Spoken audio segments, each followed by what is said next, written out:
there was an age in which the gods were dwelling on earth among men. And those beings came from somewhere. The human species was originally created, designed, intended to be a member of the divine family. This is an archetypal myth that cuts across a lot of regions and cultures. It's universal.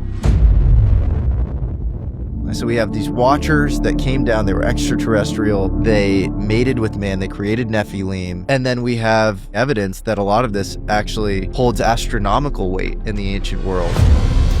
There are ruins of an ancient civilization on the planet Mars, specifically in the region of Cydonia. And what's so fascinating about this is that the ancients believed that the gods descended from Mars. We can understand the modern phenomenon in light of the Book of Enoch.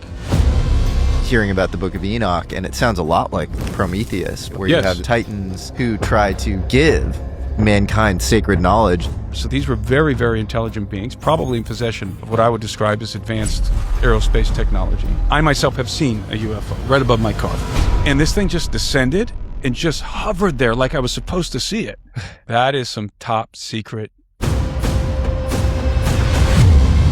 Speaking of evidence of Nephilim and this whole narrative, you're one of the few people who has gone deep on this phenomena of giants. The story that has since become known as the Kandahar Giant. This is where it begins. He was a cargo pilot, and he would describe these missions as classified. And one day he's flying in there. They said, this never happened, no pictures, don't ever talk about it. He sees a forklift bringing over an air cargo pallet, and there's something on it. And he said the first thing that hit him was the odor, like BO and death. The hair of this being was red, the skin was pale. He said it had 6 fingers on each hand and 6 toes on each foot. And he said this thing was solid as a rock. So you can imagine, let's say it was 12 feet tall, the whole thing weighed 1,100 pounds. That's pretty crazy. Yeah. Yeah.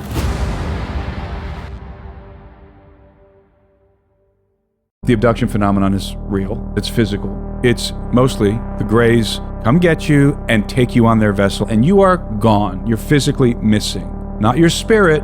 You didn't go somewhere in your imagination. You're gone. You know why you're gone? You know why you're not laying on your couch or laying in your bed? Because you're on their vessel. And not to get too deep into the abduction phenomenon, but you are on their vessel, being incorporated involuntarily into their breeding program. Breeding program? Yeah, that is the purpose of the abduction program, as far as we can tell.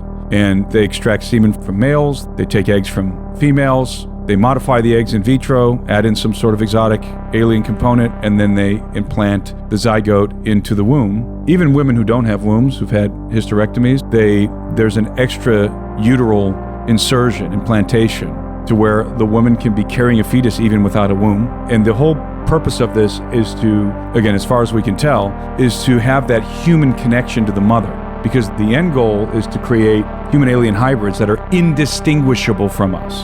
Why? In the words of Dr. David Jacobs, the end goal is planetary acquisition through stealth. It's conquest by stealth. A religion of technology that the elites are obsessed with, right? The Silicon Valley religion that, I think it was Ray Kurzweil when they asked him, do you believe in God? Not yet. In other words, we're going to create God, artificial intelligence. This is a religion of the technology. And you have Noah Yuval Harari writing that Homo Deus. That's our next incarnation. It's like when man becomes like God or something. Yeah. In 100 to, what does he say, 100 to 120 years from now, there will be no more human beings left on planet Earth. And what he means is that the human species is going to evolve. This is directed evolution, right? So we're going to direct the evolutionary ascent of our species using technology. This is the first time we've ever been able to do this. We are now building the tools that are going to give us the capability to modify the human biology wholesale and integrate cybernetics, artificial intelligence, and then also something most people don't realize is coming is the genetic revolution. Artificial wombs, designer babies, all coming, along with robotics, advanced robotics, and everything else.